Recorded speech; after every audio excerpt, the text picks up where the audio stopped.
Hello, everybody. This is Conquering History Games, and first thing I want to say is don't worry about the black bars. Those are going to go away when the game starts. They just can't be fixed for the main menu.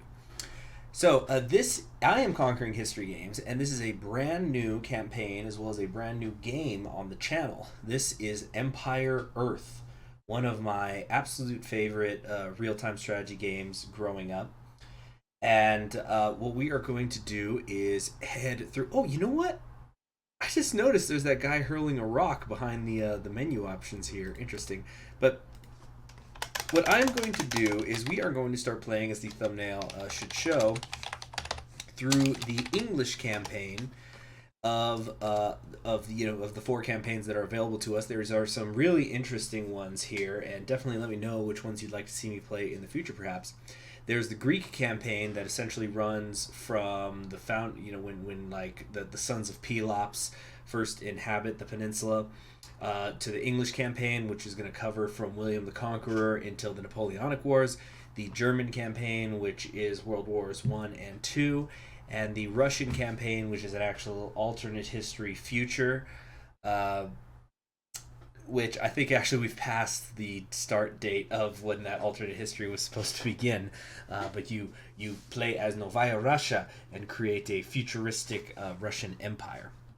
But we're going to start today with the English campaign. We're just going to play this on medium difficulty, nothing too crazy. I gotta ease myself back into this game, but here we go.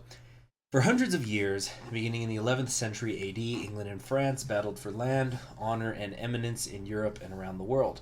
Conflicts ranged from minor infantry skirmishes to all-out war, but even a decisive victory seldom stopped the fighting for long.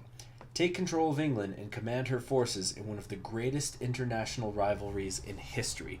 It's like the Red Sox Yankees out there. So we're gonna get started now. This is a briefing, which we're actually going to skip because there is a narrator, and I think he's a little bit too slow. So what we're gonna do is we're gonna go into the scenario, and then I'm gonna bring us back. But we're William here at the start. That's what you have to know for now. Yeah, you're going to be getting flashes of my, occasionally of my desktop when it does that. I could edit it out, but I think it's just more trouble than it's worth. My father's old friend is master of a village east of here. Perhaps he can help us.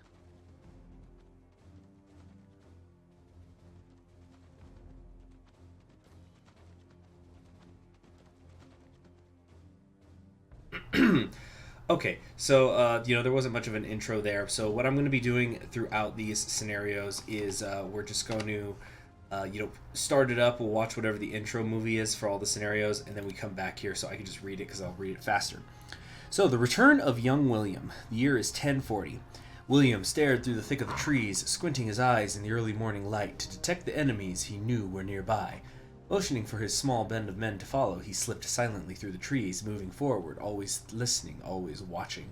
Torn from his rightful place as heir to the dukedom of Normandy, William had been forced to remain in secret for years, outcast and rejected. But now the time had come to return, to make his presence known throughout all of Normandy. William was ready to seek revenge for the injustice done to him by Lord Toussaint, governor of Falaise. He would have Normandy, and perhaps even more. So let's explain what all this does. This is, of course, the briefing. At the start of every campaign, it's going to give you the objectives, travel the countryside and gain allies until you're strong enough to defeat the bridge guards, and William must survive. You can do this, and this just shows you an obviously way oversimplified map, but it does kind of give you a general idea of geographically where everything is, which can be useful, especially here. This is an awful lot of towns, this way I can kind of remember which direction I'm supposed to be going in. You can click this button, it shows you the briefing, and then this is my personal favorite button, the history, which every scenario has, and it just gives you context for what we're playing through here.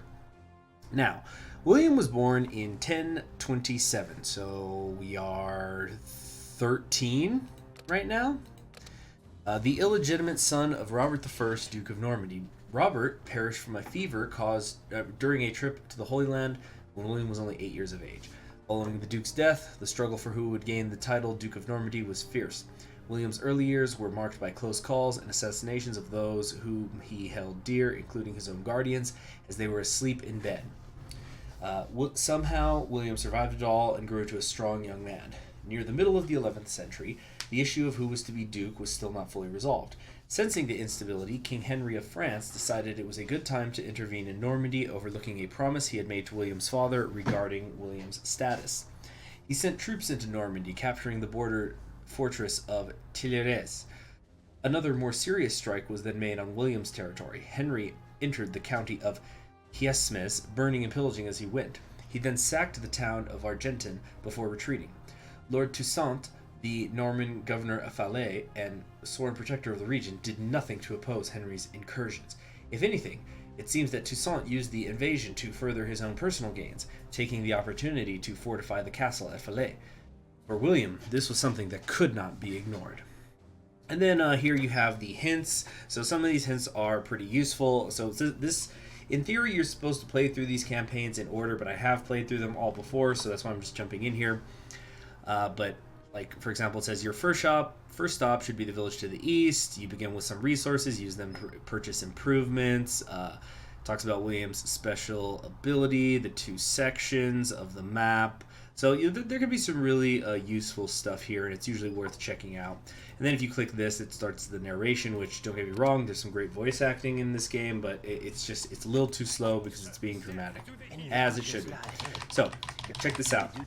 I'm gonna, as you can see now, everybody's moving in slow motion. Do not adjust your computer.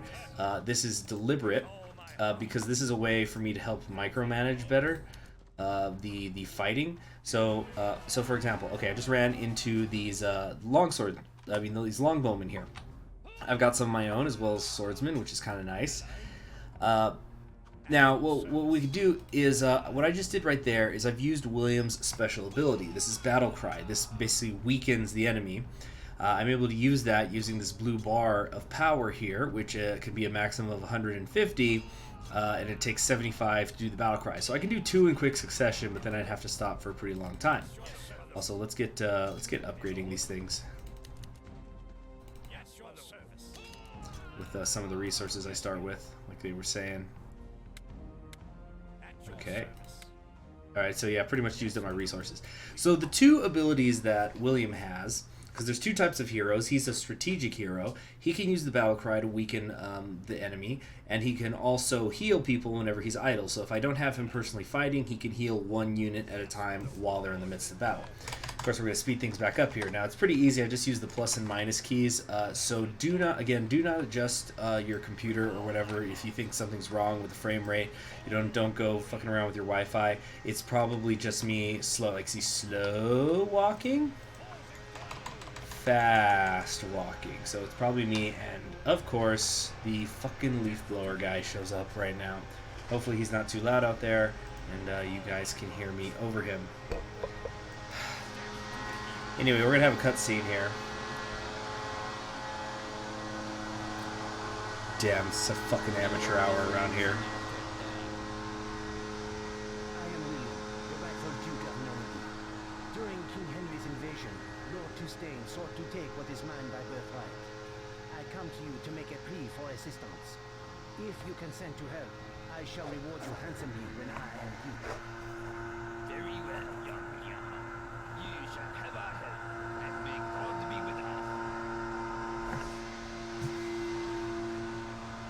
Okay, we're gonna power through this because I'm sure there's very few of you watching since it's the first episode of a brand new campaign, and oh my god, is he like right outside? He's so fucking loud. Alright, so we have some new units here, so I want to take a little bit of time to talk about how this works in terms of the rock, paper, scissors. So over here, let's start with the plain old longswordman. Well, let's kind of move everybody up here. So we'll start with the longswordman here in his cape. So the longswordman is a sword type unit, as demonstrated by the fact that he has a sword, as you can plainly see. The second type of unit is the pikeman here. This is the medieval ages, so things get more complicated as you go into the future. You have the pikeman, and he is a piercing type of unit. So you have slash here with the longsword, piercing with the pikeman, and then the arrow, which is, well, arrow. Now, it is a rock, paper, scissors relationship with them, where arrow beats pierce, beats sword, beats arrow. pretty simple rock, paper, scissors. There's a little bit more complications to that. For example, like cavalry will pretty much always beat infantry. But like, you know, pike can do good against the cavalry, but you know, only so much, especially if they're both piercing, and so on and so forth. So each unit has these different modifiers on it that determine how strong it is. So, for example, this longswordman has hit points here. Its base hit points were 400, but I have spent resources to upgrade it twice, and that whenever you upgrade a unit, you do not upgrade just the specific one you clicked on. Every single one is upgraded, so as you can see, these other ones up here have been upgraded. Now, they also have attack, so this does 29 base attack. They have a speed of 12 compared to, say, cavalry, which I think are 16. Yeah, cavalry are 16. Then you'll have these images of armor, which sometimes don't exist for units, or sometimes they're just different. So, for example, I could upgrade, if I had the food and iron to do so, this longswordman so that he is more resistant to shock. So then this swordsman will be stronger against other swordsmen.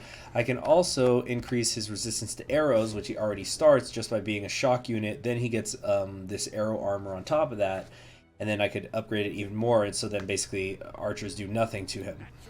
Then you have like the piercing armor here, and the arrow armor as well, which we already looked over. So that is the basics of what you need to know as far as the rock, paper, scissors relationship goes. Now, these knights are definitely the best units I have. The knights are awesome in the medieval age.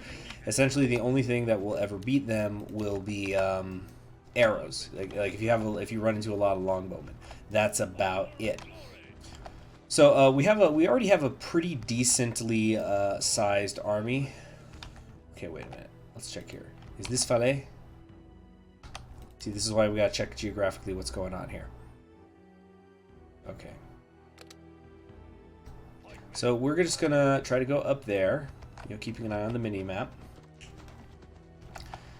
And let's see if we run into anybody. It's usually better to stay on the roads, not just cut through like I am doing, but we are going to take the shortest possible route and see if anything happens. Yeah. And who knows, maybe we're avoiding an ambush on the road or something. I actually should check this log. There's another town far to the northwest of here that may pledge their support. Okay, cool. So, see, we're just kind of going through the woods, staying off the roads. Let's actually get on the road and see what we run into along the way. But there's very little I fear at the moment. Ah, bandits! Okay, so these bandits look like they have a pretty decently sized army as well. So we're going to send everybody in to attack them. What we'll do is, again, we just slow things down here for a second. I'm going to grab William, and we're going to use his battle cry ability. So now all of these here are currently being weakened. And between that and my archers, they're going to go down very, very quickly. Yeah, you see pretty much as soon as I was saying it, they were already down. Yeah, oh, this is cool. Like, they've got a crossbowman here. So, like, the crossbowman is very strong. This is another missile unit. And again, this is the difference in, like, the rock, paper, scissors relationship. The way the crossbowman is set up is, improvements aside. What is this? To offer in return for your gallant rescue. But please accept this sword, painstakingly forged by our blacksmith. It is the finest blade in all Normandy, and I'm sure you'll have use for it. Take whatever else you need. Our town is yours. Awesome. So she just gave me a sword, so I think if I click on William... Yep, there it is. Wow, look at that. He just got a plus 55 to his attack, so he could pretty much one-shot people. Having said that, we're probably not going to get him actually in battle very much. So now the army is starting to get a bit bigger. So we have a couple of crossbowmen here that we can use. Now, as I was saying, the way the crossbowman is set up, because it's so freaking strong in terms of offense with its 40 attack, it's basically going to one-hit kill any infantry. That's basically how it works. Of course, it has weaknesses. So, for example, it cannot shoot nearly as fast as the longbowman, which just about anybody who has the slightest knowledge of medieval archer weapons would tell you. But it also has, like, you know, a lower hit points, shorter range. They walk slower, etc., etc. So but the way I personally like to use crossbowmen is I like to treat them as though they are snipers. So they're going to kind of work almost independently. And yes, I know that there's this blinking alert here. I'm going to get to it in a second. But we have these blocks down here that we could use to assign groups of units, which I haven't used yet because I was waiting for this moment.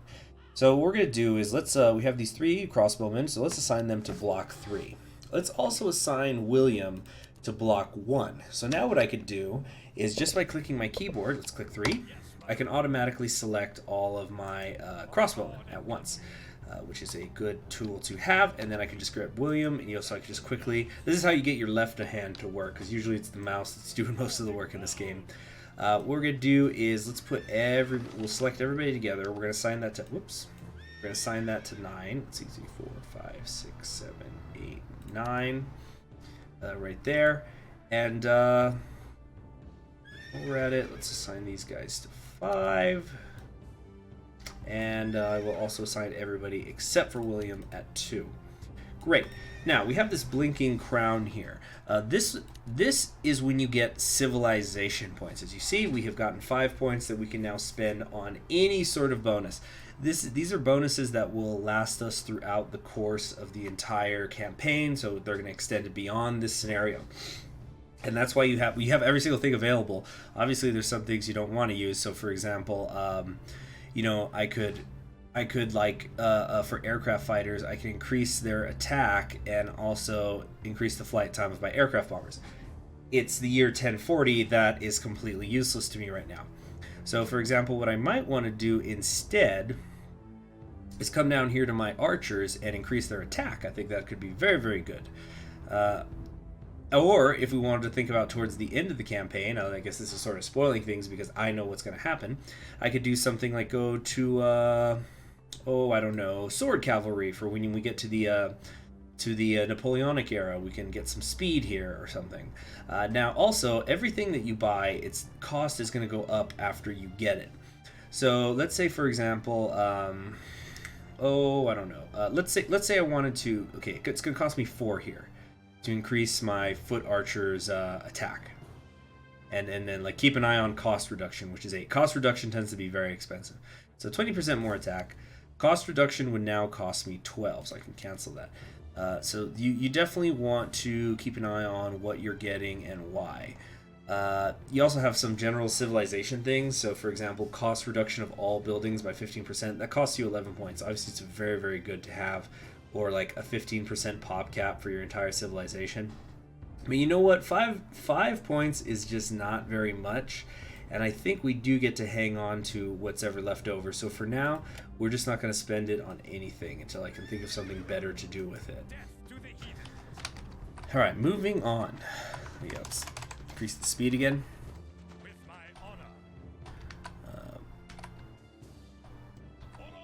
Alright, so just gonna set it up so we go straight to the town.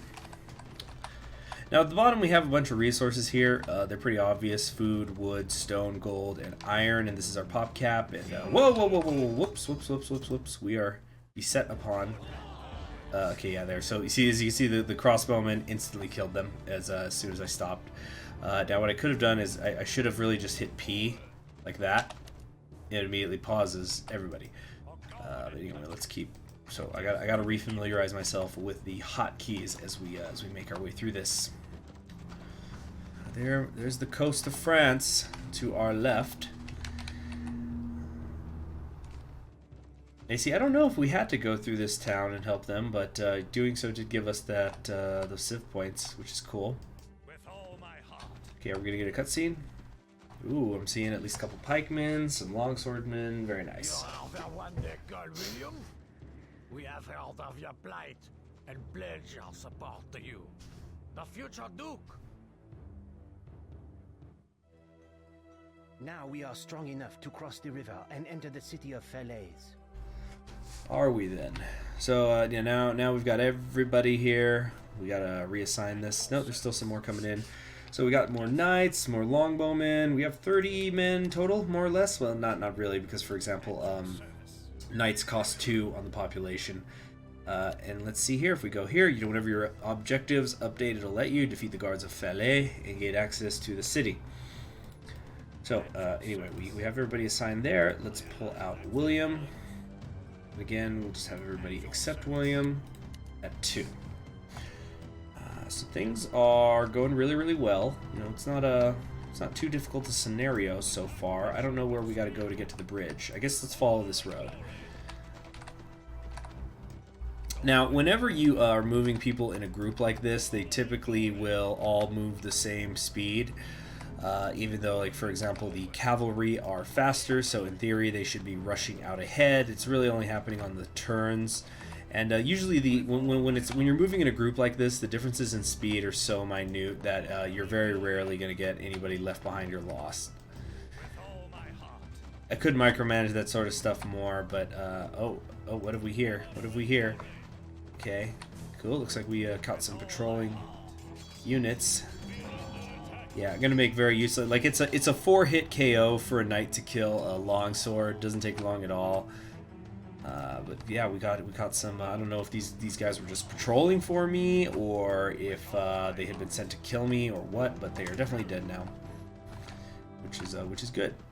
And you know, I can always pause and have William heal the units one by one. As long as a unit does not die, William will be able to stop them. Now there are other units besides the so-called. Is this the bridge? I think this might be the bridge. Besides the strategist that William is. So for example, you have the other one. I don't remember what his name is. Like I don't know if they're called warriors or something, but they tend to be stronger in like a personal fight. But they do not heal and they do not have battle cry. However, they boost the morale of everybody around them, so they have better defense. We should be able to take it. Okay, so check this out. What we're gonna do is let's slow down here. Okay, I don't know why my crossbowmen are being really dumb, but you know we're gonna kind of kite them in this way. Do some battle cry, and wow, there's pretty much nobody back here. So what I would do is, you know, these are really small. You can definitely tell that this is just the introduction scenario, not meant to be particularly hard, because we're just killing them anyway. But when things get tougher, you want to start to micromanage a bit more. So for example, we actually lost a crossbowman. Wow. For example, like let's say I had any knights with any horsemen with swords, I would have sent them looping around to take out the archers, because they'd be weak to it, and you know we could take them out very, very quickly. Alright, but wow, was that really it? They just had that small. I guess we stopped. You know what I'm willing to bet? I'm willing to bet that those reinforcements we killed were supposed to help shore that up. This is the road to Falaise. We are nearly there. You're nearly there, man. I love the voices in this. Away with you. Outsiders are not to be Okay, we've been frozen. Now be gone. Now prepare to fight. Okay, and they're coming right for me. These are coming right for us. So again, we just slow it down. It's too easy, everybody.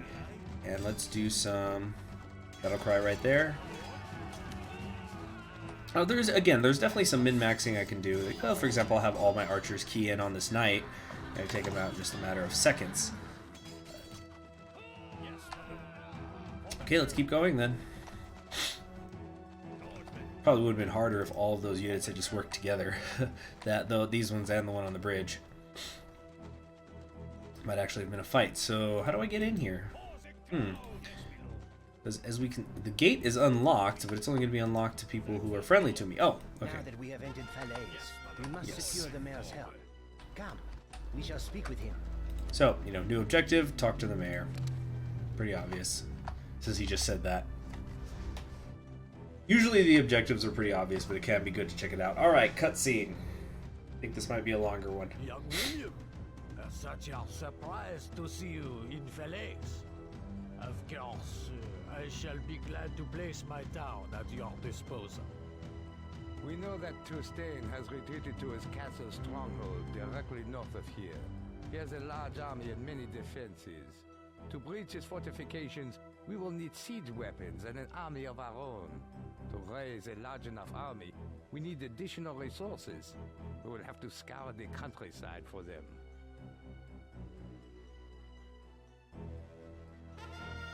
Okay, so now the whole town is in my control, which means I can build my own army. But yeah, of course, like he just said, we have no resources to actually do so. Except that we now are getting the citizens, who I guess are moving to a designated area. As it says here, build up an army, attack Toussaint's stronghold when you think you are ready. Alright, which is, it says north of here, so I guess it must be Le Havre. But there's still other towns around that I think I have not visited. But what we're going to do here is, I think the first thing we want to do is we're going to set up a granary inside the castle walls, which is kind of weird, but I'm doing it anyway. We had a knight who was lagging behind. Whoa, that was weird. Okay, yeah, so, alright, the rest didn't go there. Alright, so we actually do not have... He is experienced in the construction of siege engines and may be able to supply us with some. Yeah, because we do not seem to have a siege factory here.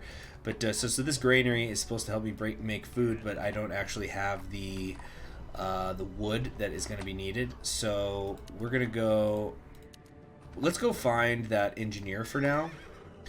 And we're going to lock all the gates. I don't think anybody's going to really be able to get in here. I don't think anybody's going to attack us while we're here. That seems a little bit too aggressive for what's basically the first part of the game. But meanwhile, let's find a... See, I actually just sort of made a big mistake here. What we're going to have to do is we're going to have to tell these guys to go chop the wood here. Because I did not save 100 wood because I built the great area. Because I did not save 100 wood to build a settlement, they're going to have to walk all the way back here into town every time they want to drop off wood and add it to my pile. That's fine, it'll fix itself soon enough. Alright, now we have 10 points with which to spend. Not too bad. I think what we are going to do then is let's increase our pop cap. I really like the sound of that. So pop cap is now 75. I'm not saying I'm going to take us all the way to that 75, but it gives us more wiggle room. Just that 15%. In the meantime, let's try to find ourselves that engineer. And keeping an eye, I'll kind of keep one eye over here on the settlement to see what's out there. Now, I don't know where there's any iron or gold, so I'm going to have to go look for that as well soon enough. Can I build a scout?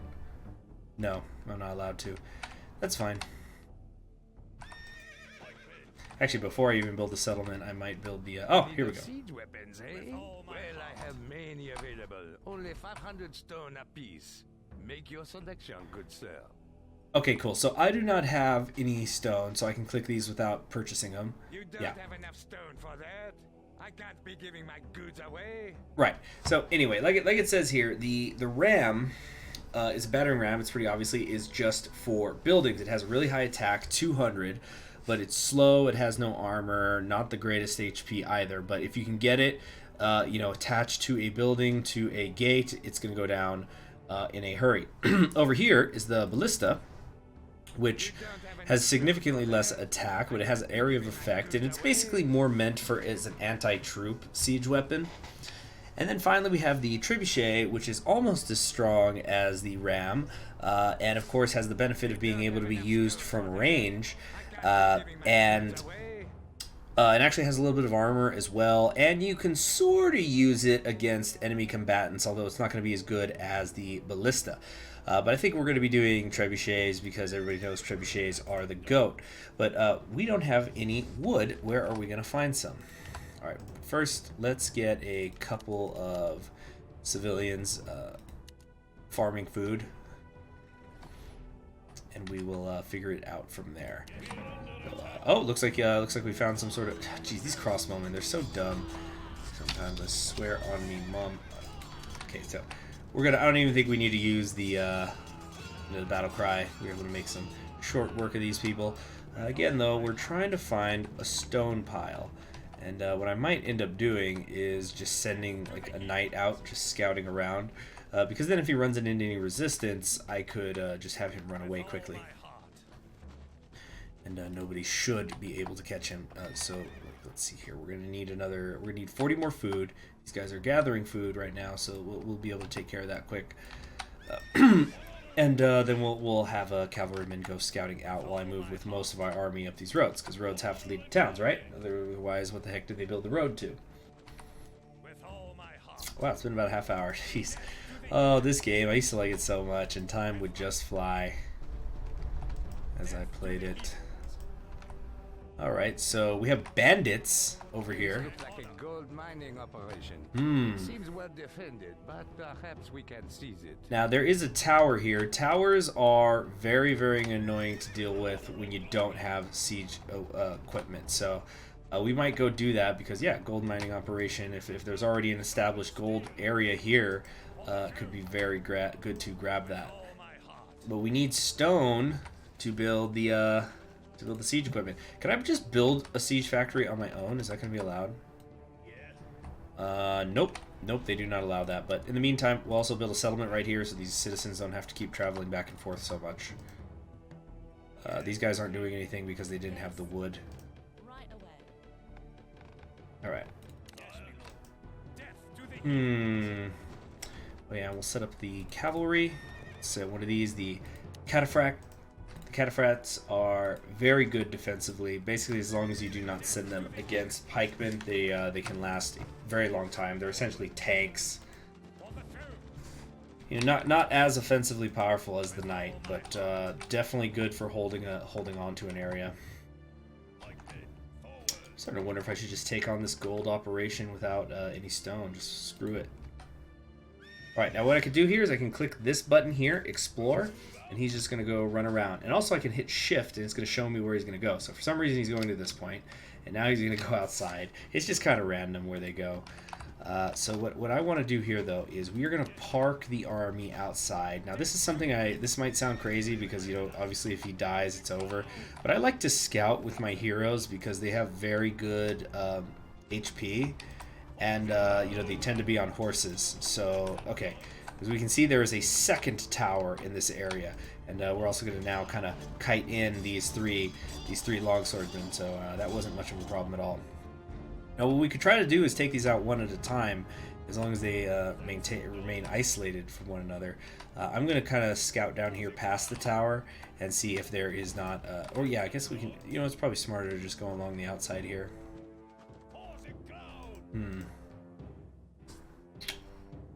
Interesting. So let's try to scout further in here. Is there another? Yeah, there's a third tower. Yep, there's a lot of gold in there. 2, 3 areas, but as you can see, just even doing that, I lost quite a significant amount of my health. So we're just gonna let him sit there for a little bit.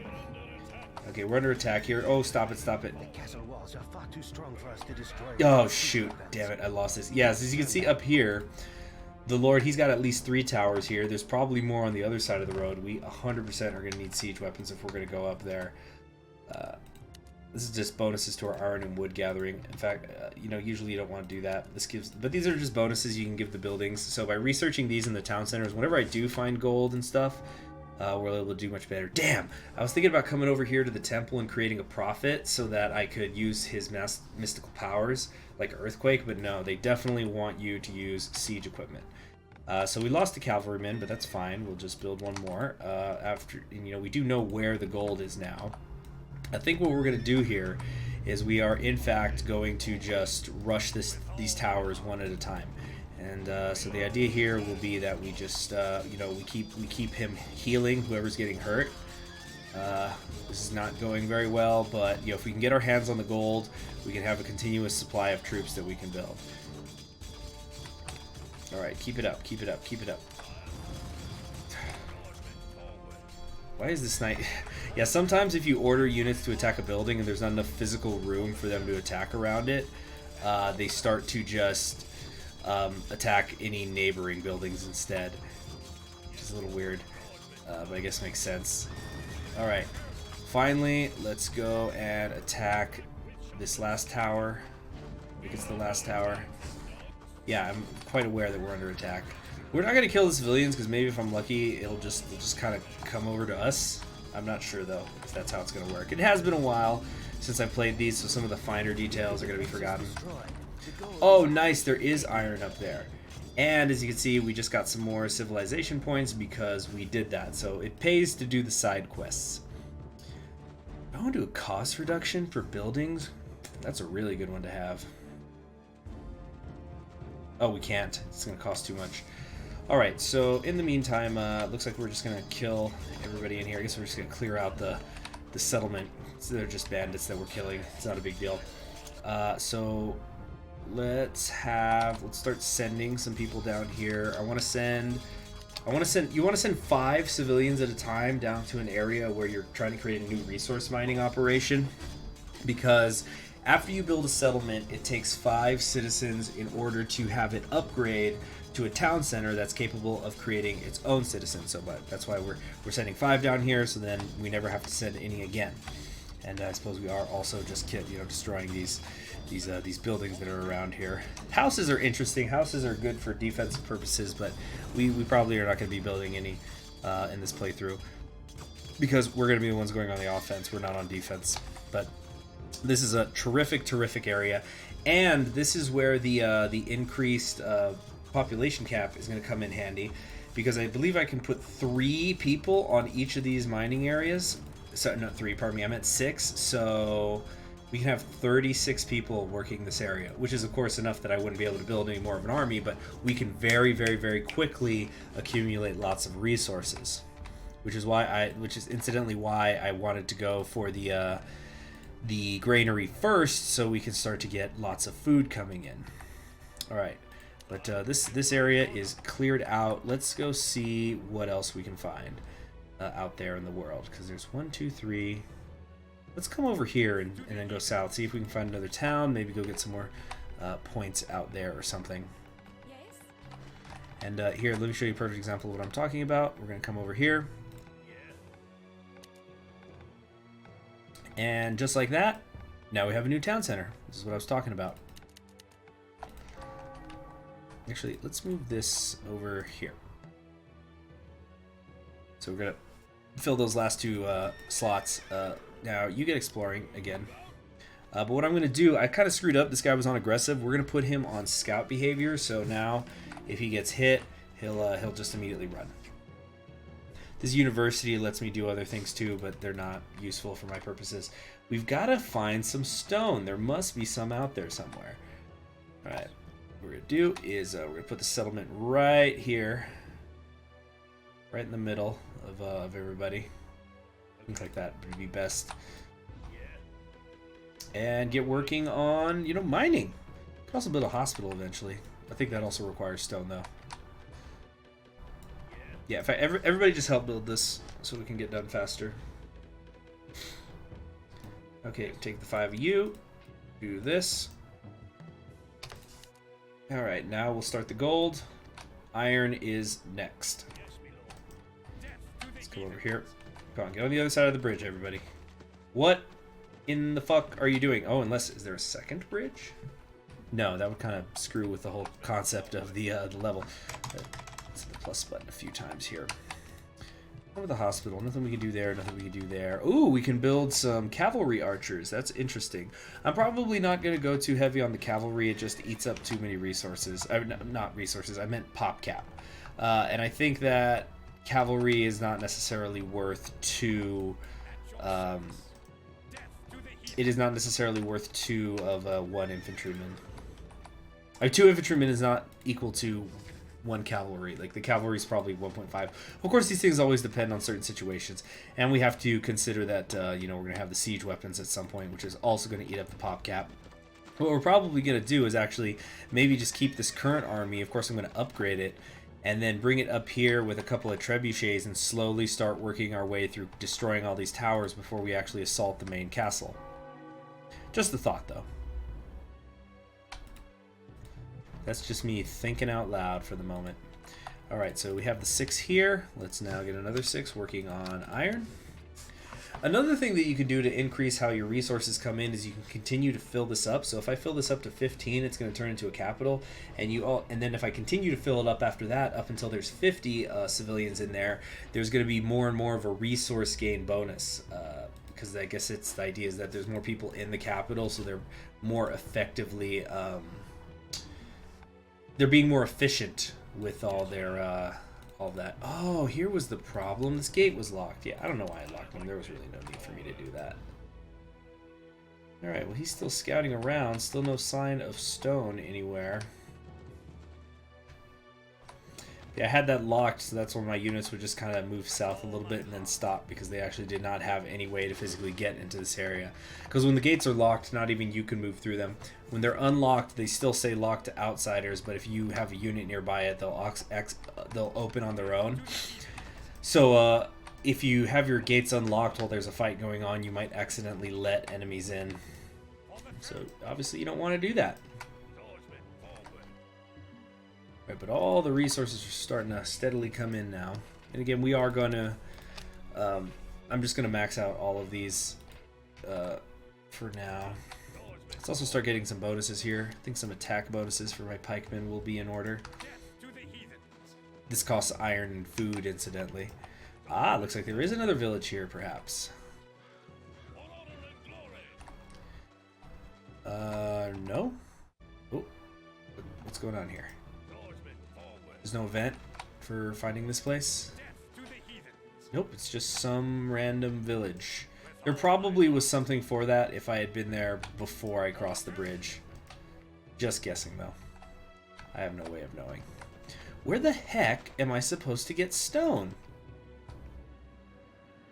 This is getting very frustrating. I genuinely don't know what the heck I'm supposed to do about stone. Anyway, let's keep... Right, whoops. Very strange. Very, very strange. Guess let's come back up here.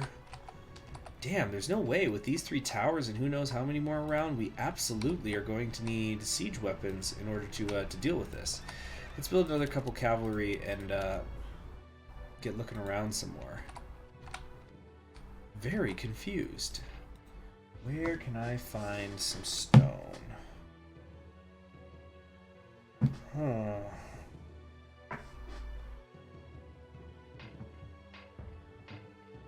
Okay, yeah, these are nearly done. Filled out. Oh, I'm almost tempted to just, look. Just look it up online or something. Maybe... Well, alright. This guy's done. Let's bring one of you up here.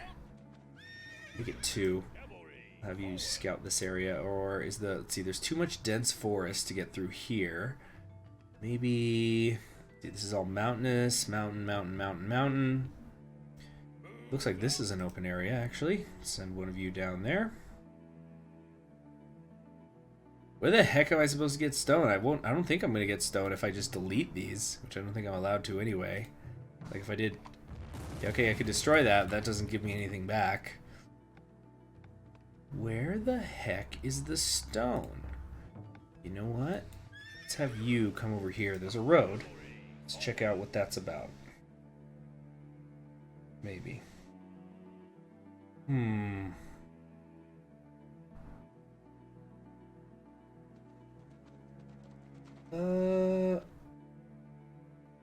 Yeah, I want him to check out this area.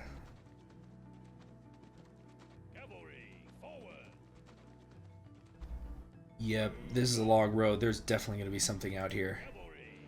Let's have William start heading this way. Oh, yep. Ambush. It's fine. We're just going to run them all the way back here. So now a way to do an attack fight is you just do shift and then click it. So now they're going to attack everybody who's on the way.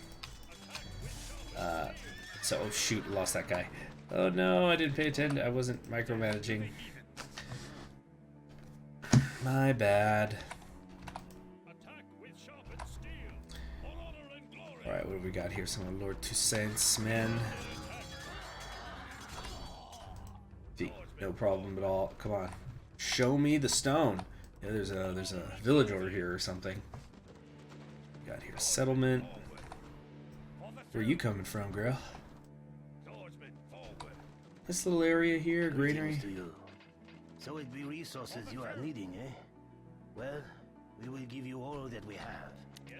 Okay, so we have we got some people here who are not doing anything. Good. So now I don't think there's any reason. They just gave me 1,500 to start with. What I think though, I don't think there's any reason why I would not be able to just come over here and build my own town center. There's no rule against that. Just because like there's an oil settlement there, I can't build one right next to it. But that's good. We got 1,500. I think that's enough for 3 trebuchets. Would you care to purchase another? Yep, there we go. Thank you for your business. Would you care to Which is pretty close to another? maxing me out Thank anyway. you for your business. Would you care to purchase another? Alright, William, let's get your ass over here. You don't have enough stone for that. I Sorry, I can't misclicked. give it away. Wah, wah, wah. He's pissed at me now. Okay, so what I think I could do here is, actually I'm trying to remember if I'm allowed to do that, is I'm going to do something kind of weird.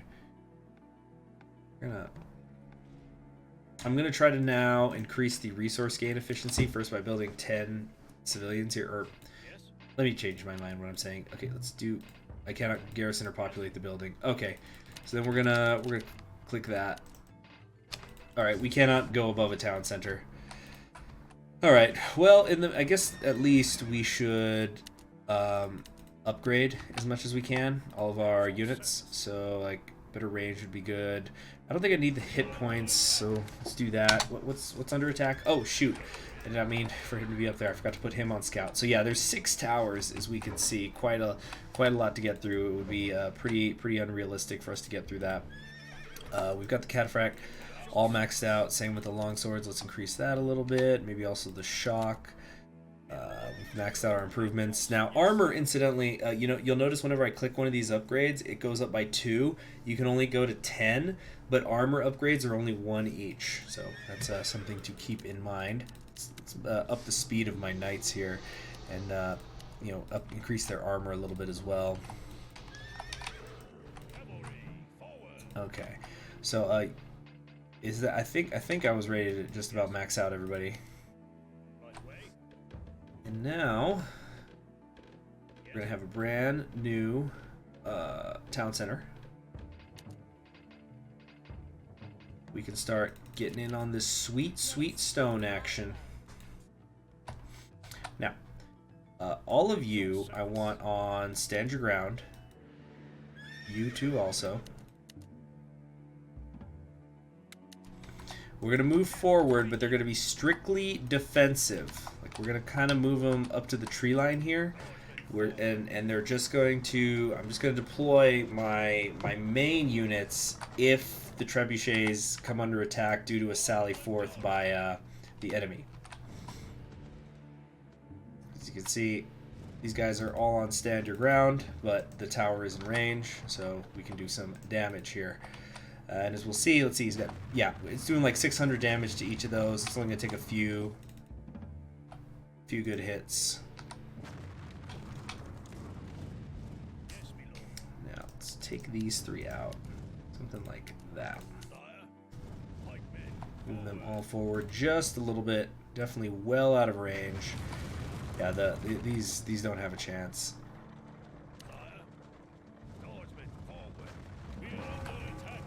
Whoops. Yeah, as we can see, there's now a sally forth.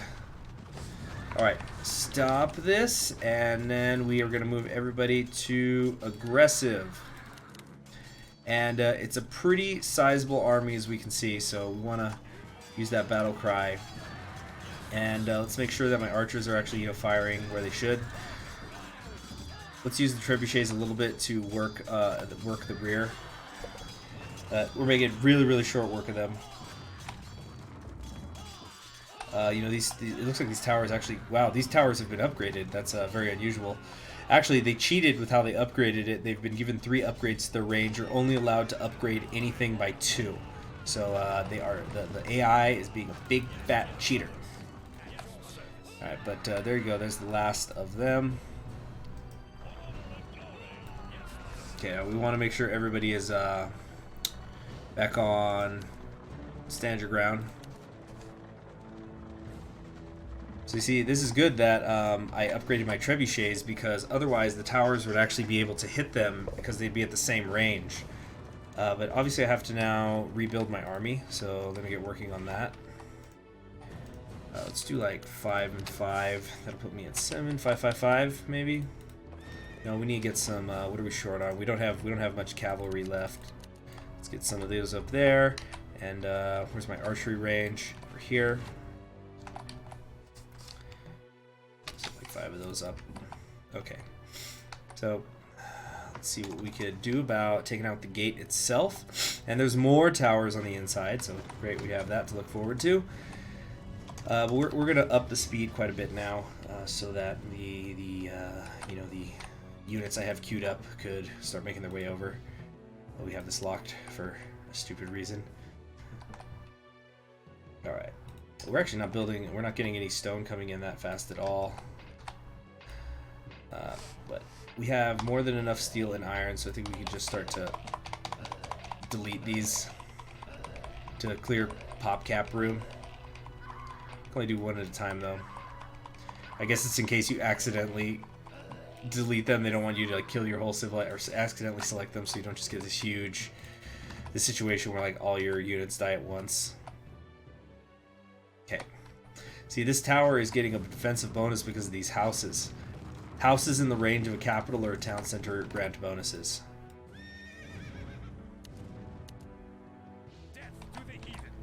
Right, and there's still at least some archers in there, or one archer. Probably a lot more going on in there too.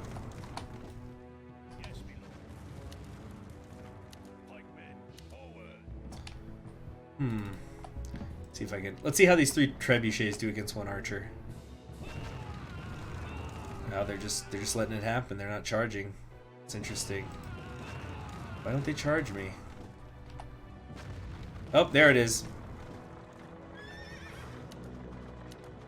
Yeah, I see they're fast. Those knights are friggin' fast. But that's what the battle cry's for. No problem at all. Okay, so that's probably the last fit. I think we can just head on in now and win. There is the keep. Yep. Onward. Victory is close at hand. Wait, what does it say? Destroy Toussaint's castle. Okay, so we have to destroy the keep. Oh, there is one more tower over here. Let's just take this out real quick. Just so it's not sniping anybody. Yeah, no problem at all.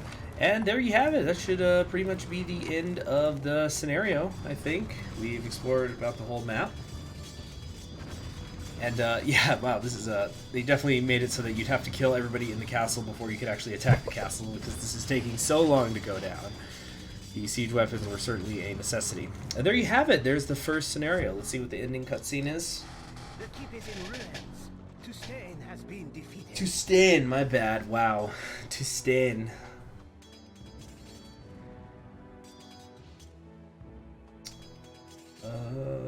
Is that it? Just getting the slow motion victory poses. Okay, and that's it. Now whenever you win, it always shows you the whole map, so then you can see if you missed something and should feel dumb. But you know, we pretty much explored the whole map, so that was essentially the tutorial one, and for the game, and also for me explaining a lot of how the game works. I hope that you all enjoyed it. I definitely really like this game, and in the next one we will continue to be William the Conqueror. I am Conquering History Games. Please be sure to subscribe if you have not already, and click the bell so you're always going to be notified whenever a new episode in this series goes up. And long live the 13-year-old boy William, who we just helped win. I'll see you around.